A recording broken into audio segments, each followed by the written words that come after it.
விகிதம் மற்றும் விகிதாச்சாரம் பார்க்கலாம். விகிதம்னா என்ன, விகிதாச்சாரம் என்ன அப்படின்னு முதல்ல நமக்கு தெரிஞ்சிருக்கணும். சரிங்களா? விகிதம் என்பது a/b சொல்லுவாங்க. சரிங்களா? இதை எப்படி எழுதலாம்? இன்னொரு முறை a:b எழுதலாம். சரிங்களா? இன்னொன்னு என்ன மாதிரி எழுதலாம்? a வகுத்தல் b. சரிங்களா? அப்ப விகிதம்னா என்ன? இரண்டு எண்களை வகுப்பது விகிதம்.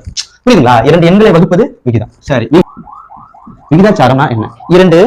அதாவது இரண்டு விகிதங்களை சமப்படுத்துவது. சரிங்களா? இப்போ இது எடுத்துக்கோமே, a:b விகிதாச்சாரப்படி இதுதான். 3:d இதுதான் விகிதாச்சாரத்துக்கான குறியீடு. இது வந்து சர்வ சமம் சொல்லுவாங்க. இப்படி கூட போடலாம், நம்ம சமம் சொல்லுவோம்ல, அப்ப இப்படி கூட எழுதலாம் a:b c:d. அப்புறம் இன்னொரு முறை a/b = c/d. சரிங்களா? இது பயன்படுதுன்னா இப்போ வந்து ஒரு வேலையை செய்யறோம், பங்கு பிரிக்கணும் அப்படின்ற ஒரு சூழ்நிலை இதெல்லாம் பயன்படும். இப்போ 200 ரூபாய் இருக்குது. சரிங்களா? இதுல a/b என இருவர் வேலை செய்கிறார்கள். என்ன விகிதத்துல அப்படின்போது 1:3. சரிங்களா? ab வந்து 1:3 என்ற விகிதத்துல வேலை செய்யறாங்க. 200 ரூபாயை எப்படி பிரிச்சுப்பாங்க அப்படின்னு கேட்பாங்க. சரியா? அப்ப மொத்த பங்கு எவ்வளவா இருக்கு? மொத்த பங்கு என்ன வரும்? 4 பங்கு. சரிங்களா? அப்போ 200 4 பங்கா பிரிச்சோம் அப்படின்னா ஒரு நாள் 4 5 20. அப்போ 50 என்பது ஒரு பங்கு 50. இந்த மாதிரி கேட்டாங்க. இப்போ ஏவோட பங்கு கேட்டா நம்ம தாராளமா என்னன்னு போடலாம்? 50ன்னு போடலாம். பியோட பங்கு எவ்வளவுன்னு கேட்டாங்கன்னா 150ன்னு எழுதலாம். இதே மொத்த பங்கு எவ்வளவு அப்படின்னு கேட்டா 4 பங்குகள் 200 ரூபாய். புரியுதுங்களா? இதுக்காக தான் விகிதம் மற்றும் விகிதாச்சாரம் பயன்படுது. இதுல 3 நபர்கள் வச்சு கேட்கறாங்கன்னு வச்சுக்கோமே. இப்போ 3 நபர்கள் அப்படின்னா என்ன வரும்? 300 வச்சுக்கலாம். a:b:c இவர்கள் எந்த விகிதத்துல 1 2 3 என்ற விகிதத்தில் பங்கு பிரிச்சுக்கிட்டாங்கன்னா இப்ப எவ்வளவு வரும் அப்படின்னு மொத்த பங்கு எவ்வளவு? 6. சரிங்களா? அப்போ 300 6 பங்கு. சரிங்களா? 1 6 6 5 30 5 30. இப்ப 50 இருக்கு. அப்போ ஒரு பங்கு எவ்வளவு? 50. ஏவோட பங்கு எவ்வளவு? 50. பியோட பங்கு எவ்வளவு? 100. சியோட பங்கு எவ்வளவு? 150. இந்த மாதிரி வகுப்பதற்கு பயன்படுவதுதான் விகிதம் மற்றும் விகிதாச்சாரம். இது அடிப்படையில வர்ற கணக்குகளை பார்க்கலாம். நமக்கு தெரியும் இந்த மாதிரி வகுத்தல் இருக்குன்னு அர்த்தம். அப்போ x/169 இந்த குறிக்கு என்ன சொல்லியிருக்கேன்? ஈக்குவல்னு அர்த்தம். அப்போ 9/x ஒரு பக்கம் கொண்டு போங்க, வேல்யூ ஒரு பக்கம் கொண்டு போங்க. x இந்த பக்கம் வந்துச்சுன்னா வகுத்துல இருக்கிறது வரும்போது பெருக்கல் ஆயிடும். சரிங்களா? அப்போ x² = 9 × 169. சரிங்களா? அப்போ x இங்க வரும்போது ரூட் ஆகிடும். √9 × 169. சோ 9 ரூட் எடுக்கும்போது 3, 169 ரூட் எடுத்தோம் அப்படின்னா 13. அப்போ 3 9 1 3 3. அப்போ x ஓட வேல்யூ என்னது? 39. சரிங்களா? நெக்ஸ்ட் பாருங்க, 9 மாதத்திற்கும் 1 வருடத்திற்கும் இடையான வித்தியாசத்தை காண்க. 9 மாதத்திற்கும் 1 வருடத்திற்கும் இடையான விகிதத்தை காண்க. ரொம்ப எளிமைதான். எதனா ஒரு பொசிஷன்ல மாத்திக்கணும். 9 மாதங்கன்றதால 2 மாதங்களா மாத்திக்கலாம். 9 மாதம். ஒரு வருஷத்துக்கு எத்தனை மாசம் இருக்கு? 12 மாசம். எப்படி அடிக்கலாம் பாருங்க. ஏன்னா இந்த சிம்பிளுக்கு என்ன அர்த்தம் சொல்லியிருக்கேன்? 9 வகுத்தல் 12ன்னு இருக்கு. கரெக்ட்? அப்படித்தானே? 3 3 9 நான் 3 12. அப்ப நமக்கு விகிதம் என்ன வரும்? 3:4ன்னு வரும். சரிங்களா? அடுத்ததும் பார்க்கலாம். 60 மாணவர்கள் கொண்ட ஒரு வகுப்பில் மாணவ மாணவிகளுக்கு இடையான விகிதம் 2:1 எனில் அவ்வகுப்பில் உள்ள மாணவ மாணவிகளின் எண்ணிக்கை யாது அப்படின்னு கேட்கிறாங்க. அதாவது ஒரு வகுப்புல வந்து 60 மாணவர்கள் இருக்கிறாங்க. அதாவது 2:1 என்ற விகிதத்துல மாணவ மாணவிகள். மொத்த விகிதம் எத்தனை? 3. சரிங்களா? 1 3 3 2 3 6. அப்போ ஒரு பங்கு, அதாவது ஒரு விகிதம் எவ்வளவு வரும்? 20ன்னு வரும். சரியா? வகுப்பில் உள்ள மொத்த மாணவர்களின் எண்ணிக்கை கேட்கல, மாணவ மாணவிகளின் எண்ணிக்கை கேட்கறாங்க. தனித்தனியா கேட்கறாங்க. அப்போ ஃபர்ஸ்ட் மாணவர்கள் எவ்வளவு வருவாங்க? 2 பங்கு. அப்போ 40. அப்போ மாணவிகள் எவ்வளவு பேர் வருவாங்க? ஒரு பங்கு 20. சரிங்களா? அப்போ மொத்த மாணவர்கள் 60 வருது, மாணவ மாணவிகள் வந்து 2:1 என்ற விகிதத்துல இருக்கு. சரிங்களா? அடுத்த பார்க்கலாம். 24 மீட்டர் நீளமுள்ள ஒரு ரிப்பன் 3:2:7 என்ற விகிதத்தில் 3 துண்டுகளாக வெட்டப்படுகிறது எனில் ஒவ்வொரு துண்டின் நீளம் என்ன? இதுக்கு முன்னாடி போட்ட சமூகம் இதுவும் சேர்ந்தா. சரிங்களா? அது கணக்குனாலே ஈஸி தாங்க. பூந்து விளையாடுங்க. சரியா? அப்படியே விளையாடணும். சரியோ தப்போ நான் விளையாடுவேன். சரிங்களா? அது எப்படின்னா ஆன்சர் நம்ம கொண்டு வந்துடலாம். முதல்ல விளையாடணும். சரிங்களா? சரி வாங்க விளையாடுவோம். 24 சென்டிமீட்டர் நீளமுள்ள ரிப்பன் எத்தனை பங்கு இருக்கு? 3 விகிதமா பிரிக்கிறாங்க. இதை கூட்டுங்க, என்ன வரும் பாருங்க? 3:2:7 12ங்களா? 12. அப்போ ஒரு பங்கு எவ்வளவு வரும் பாருங்க? ஒரு 12 12 2 12 24. ஒரு பங்கு எவ்வளவு நமக்கு என்னன்னு வந்திருக்கு? 2ன்னு வந்திருக்கு. அப்போ ஒரு பங்கு என்பது 2. சரிங்களா? முதல் துண்டு என்னது? 3 பங்கு. அப்போ 2 6 மீட்டர் நீளம் இருக்கும். இரண்டாவது துண்டு 2 பங்கு. அப்போ 2 2 4. சரிங்களா? மூணாவது துண்டு 7 பங்குன்னு சொல்லிருக்காங்க. 7 2 14. சரிங்களா? அந்த 3 துண்டுகளின் நீளம் என்ன? முதல் துண்டு 6 மீட்டர், இரண்டாவது துண்டு 4 மீட்டர், மூன்றாவது துண்டு 14 மீட்டர். இதை கூட்டி பாருங்க, 24 கரெக்டா வரும். சரிங்களா? அடுத்து பார்க்கலாம். ஒரு வகுப்பில் உள்ள மாணவ மாணவிகளின் விகிதம் 4:5. மாணவர்களின் எண்ணிக்கை 20 எனில் மாணவிகளின் எண்ணிக்கை என்ன அப்படின்னு கேட்கறாங்க. அதாவது ஒரு வகுப்புல வந்து மாணவ மாணவிகள் இருக்காங்க 4:5 என்ற விகிதத்துல. அதுல மாணவர்களோட எண்ணிக்கை கொடுத்துட்டாங்க 20 எனில் மாணவிகளின் எண்ணிக்கை என்னன்னு கேட்கறாங்க. நமக்கு தெரியும் மாணவர்களுடைய பங்கு எத்தனை? 4 பங்குன்னு சொல்லியிருக்காங்க. சரிங்களா? எண்ணிக்கை என்ன சொல்லிருக்காங்க? 20ன்னு சொல்லியிருக்காங்க.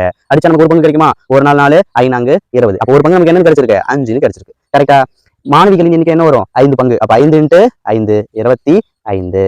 சரிங்களா? அப்போ மாணவிகளின் எண்ணிக்கை என்ன? 25.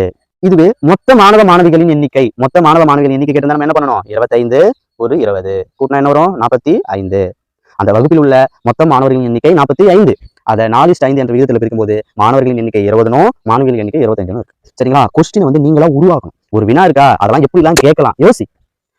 சரியா? யாருக்கும் இங்க வந்து கணக்கு வராது வரும்ன்றதே இங்க கிடையாது. எல்லாருக்கும் வரும். முயற்சி பண்ணு. சரியா? எந்த மாதிரிலாம் கொஸ்டின் கேட்கலாம் நீயே கிரியேட் பண்ணு. இங்க வந்து யாருமே இந்த ஒரு நாணி கிடையாது. புதுசா ஒரு மாடலை வந்து தேரத்தை உருவாக்கிட்டு வர்றதுக்கு. சரியா? இருக்கிறத மாடிஃபை பண்ண வேண்டியதுதான். சரிங்களா? நெக்ஸ்ட் பார்க்கலாம். A:B 4:6 B:C 18:5 எனில் ஏபிசியின் விகிதத்தை காண்க. இந்த மாதிரி சம்மு ரொம்ப எளிமையான சம்மு. இதெல்லாம் வேண்டிக்கணும். கடவுளே எனக்கு இந்த எஸ்ஐ எக்ஸாம்ல இந்த சம்மு வரணும் அப்படின்ட்டு. சரியா? சரி வாங்க பார்ப்போம். A:B:C அதானே A:B:C எழுதிக்கோங்க. அடுத்து ஏபியோட மதிப்பு என்ன? 4:6. சரிங்களா? இங்க பாருங்களேன், சிக்கு அடுத்து என்ன போடணும் அப்படின்ட்டு நம்ம எப்பவுமே பிட் அடிக்கிறது எப்படி பார்ப்போம்? சைடில் அப்படி பார்ப்போம்ல. கண்டிப்பா தானே ஒரு எக்ஸாம் ஹாலில் பிட் அடிக்க போறோம் அப்படின்னா முன்னாடி எட்டி நின்னா பார்ப்போம்ல. அப்படியே சைடில் வர கணக்கு பார்ப்போம்ல. சைடில் வர கணக்கு பாரு. யார் தெரியுதா? ஆறு தெரியாங்களா? அப்ப 6 போட்டுரு. அதாவது பக்கத்தில் இருக்கிற நம்பரையே போடணும். அடுத்து பிசி 18:5. இங்க பி வந்து 18, இங்க சி வந்து 5. சரிங்களா? இப்போ இங்க என்ன போடணும்? ஏவுக்கு என்ன பண்ணணும்? பக்கத்துல யார் இருக்கா? 18 இருக்கா? சைடில் பார்த்தா 18 இருக்காங்க. இப்போ 4 × 18 மல்டிபிள் பண்ணுங்க. 4 18 எவ்வளவு வரும் பாருங்க. 4 8 32க்கு 2 மீதி 3 ஒரு 4 4 4 3 72. அடுத்து 6 × 18 6 8 48க்கு 8 ஒரு 4 6 10 108. சரிங்களா? 6 5 30. சரிங்களா? இதை எப்படி அடிக்கலாம்? ரெண்டாவது பாட்டு அடிக்கலாமா? 36 2 72 54 2 108 15 2 30. சரிங்களா? இதுக்கப்புறம் இதை அடிக்க முடியுமா? அடிக்க முடிஞ்சா தாராளமா அடிச்சு போடுங்க. அடிக்கலாம் போல. 1 3 3 2 3 6 1 3 3 மீதி 24 8 3 24 I 3 5. அப்ப நமக்கு ஆன்சர் என்ன வரும்? 12:18:5 வரும். கரெக்டுங்களா? புரியுதுங்களா? 16 பென்சில்களின் விலை 48 எனில் 4 பென்சில்களின் விலை என்னன்னு கேட்கறாங்க. இது ரொம்ப ஈஸி. 16 கூட 3 மல்டிபிள் பண்ணிக்கிறாங்க. அப்ப 4 கூட 3 மல்டிபிள் பண்ணா 12. சரிங்களா? எல்லாம் ரொம்ப சிம்பிள் சம். சரி நெக்ஸ்ட் பார்க்கலாம். A:B 5:9 மற்றும் B:C 4:7 எனில் ஏபிசியின் மதிப்பு என்னன்னு கேட்கறாங்க. சரிங்களா? இதுக்கு முன்னாடி போட்டது போலவே ஃபர்ஸ்ட் எழுதிப்போம். A:B:C. சரிங்களா? மதிப்பு எழுதுங்க. AB 5 9 பக்கத்துல 10 பிட் அடிச்சுட்டா என்ன வரும்? 9ன்னு வந்துடும். அடுத்து B:C 4 7. சரிங்களா? பக்கத்துல பிட் அடிச்சா இங்க 4 வரும். மல்டிபிள் பண்ணு. 4 5 20 9 4 36 9 7 63. சரிங்களா? இது அடிக்க முடிஞ்சா தாராளமா அடிச்சு போடலாம். சரிங்களா? ரெண்டாவது பாடம் ஆகட்டும், மூணாவது ஏதோ அடிக்க முடிஞ்சா உங்களால அடிச்சு போடுங்க. இல்லைன்னா அப்படியே விடலாம். சரிங்களா? அப்ப நமக்கு ஆன்சர் என்னது? A:B:C 20:36:63. சரிங்களா? அது சம் பார்க்கலாம். இந்த சம் பாருங்க. A = 1/3 B = 1/2 C = 1/4 எனில் ABC காண்க. இது எப்படி சார் போடுறது? A:B தான் எனக்கு கொடுக்கலையே அப்படின்னு கேட்டா நமக்கு A:B என்ன அர்த்தம்? A/B. சரிங்களா? நம்ம A/B போடலாம்ல. A/B = A ஓட மதிப்பு என்ன? 1/3. சரிங்களா? B ஓட மதிப்பு என்ன? கீழே போடுமா? கீழே இருக்கிறது மேல போனா மல்டிபிள் ஆயிடும். அப்ப என்ன வரும்? 2/1 வரும். அப்ப A:B நமக்கு என்ன வந்திருக்கு? 2/3 வந்திருக்கு. கரெக்டா? அடுத்து B:C பாருங்களேன். B/C B ஓட வேல்யூ என்னது? 1/2. இது என்ன போனா மல்டிபிள் ஆயிடும். 4/1 O 2 2 2 2 4. சரிங்களா? இப்ப என்ன வந்திருக்கு? A ஓட மதிப்பு வந்து 2:3 B ஓட மதிப்பு 2:1. இது போதும் நீங்க போட்டுருவீங்க தானே? சரிங்களா? 3 2:1 இதான வந்திருக்கு. சரி வாங்க பார்ப்போம். ABC AB வேல்யூ என்னது? 2:3 பக்கத்துல பார்த்து பிட் அடி. ஓகே. அடுத்து BC என்ன வந்தது? 2:1 பக்கத்துல பார்த்து பிட் அடிச்சிருவோமா?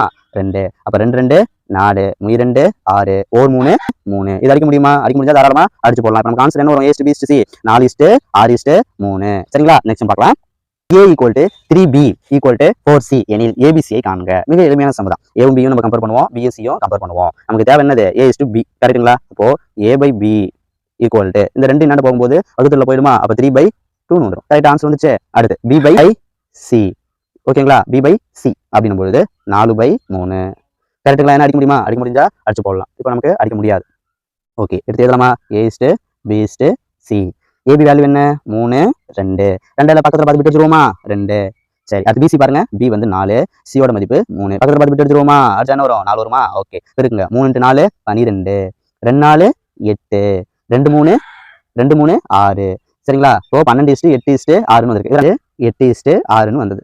கரெக்டா? இது எப்படி அடிக்கலாம்? 6 2 12 4 2 8 3 2 6. இது அடிக்க முடியுமா? இது அடிக்க முடியாது. அப்போ 6:4:3 தான் ஆன்சர். எப்படி கேட்டாலும் போடணும். நமக்கு தேவை வேல்யூ என்ன? ABC கேட்டிருக்காங்களா? அப்போ A:B C ஓட வேல்யூ நமக்கு தெரியணும். அது எதனா இந்த பக்கம் அண்ணாண்ட கொண்டு போ, அண்ணாண்ட கொண்டு வா. எல்லாம் உன்னோட கிரியேட்டிவிட்டி தான். சரியா? கொண்டு வந்தா கண்டிப்பா ஆன்சர் வந்துடும். சரிங்களா? அடுத்து பார்ப்போம். இந்த சம் பாருங்க, a by 3 equal to b by 4 equal to c by 7 எனில் a plus b plus c by c இன் மதிப்பு காண்க அப்படின்னு கேட்கறாங்க. ரொம்ப எளிமைதான். அதாவது a by 3 னா a ஓட வேல்யூ 3, b by 4 னா b ஓட வேல்யூ 4, c by 7 னா c ஓட வேல்யூ 7. ஃபர்ஸ்ட் என்ன இருக்கு? a plus b plus c இருக்குங்களா? அப்போ 3 plus 4 plus 7 பை கீழே என்ன வேல்யூ போட சொல்லிருக்காங்க? c ஓட வேல்யூ. c ஓட வேல்யூ நமக்கு என்னதுங்க? 7. மேல கூட்டிக்கலாமா? 3 plus 4 7, 7 plus 7 14, 14 by 7ன்னு வரும். 1 7 7 2 14. ஆன்சர் நமக்கு என்னது? 2. சரிங்களா? அப்போ a plus b plus c by c இன் மதிப்பு என்ன நமக்கு? 2. சரிங்களா? அடுத்த சம் பார்க்கலாம். x is to y equal to 3 is to 4 எனில் 4x plus 5y is to 5x minus 2y இன் மதிப்பு காண்க. மதிப்பு காண விகிதம் கேக்குறாங்க நமக்கு. சரிங்களா? x ஓட வேல்யூ நமக்கு என்ன தெரியும்? என்ன கொடுத்திருக்காங்க? x ஓட வேல்யூ 3 னும் y ஓட வேல்யூ 4 னு கொடுத்திருக்காங்க. அப்படியே அப்ளை பண்ண வேண்டியதா. 4 into x ஓட வேல்யூ என்ன நமக்கு? 3 into 3 plus 5 into y ஓட வேல்யூ என்னது? 4. கரெக்ட்டுங்களா? ஈஸ்ட் போட்டுக்க. 5 x ஓட வேல்யூ என்ன நமக்கு? 3 minus 2 y ஓட வேல்யூ என்னது? 4. மல்டிபிள் பண்ணி ஆன்சர் போடு. 4 12 plus 20.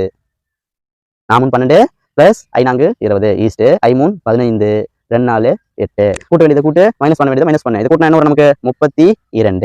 இதை மைனஸ் பண்ணா என்ன வரும் நமக்கு? 7ன்னு வரும். கரெக்ட் தானே? 7ன்னு வரும். இதை அடிக்க முடியுமா பாருங்க? அடிக்க முடியாது. அப்படிதானே? அப்ப நமக்கு ஆன்சர் என்னது? 32 ஈஸ்ட் 7 த ஆன்சர். சரிங்களா? நெக்ஸ்ட் பார்க்கலாம். இன் கூட்டு விகிதம் காண்க. ரொம்ப எளிமையானது தான். கூட்டு விகிதம்னா என்ன? எல்லாத்தையும் மல்டிபிள் பண்ணிட்டா கூட்டு விகிதம்பா. சரியா? ஞாபகம் வச்சுக்கோ. கூட்டு விகிதம்னா அனைத்தையும் பெருக்குன்னு அர்த்தம்.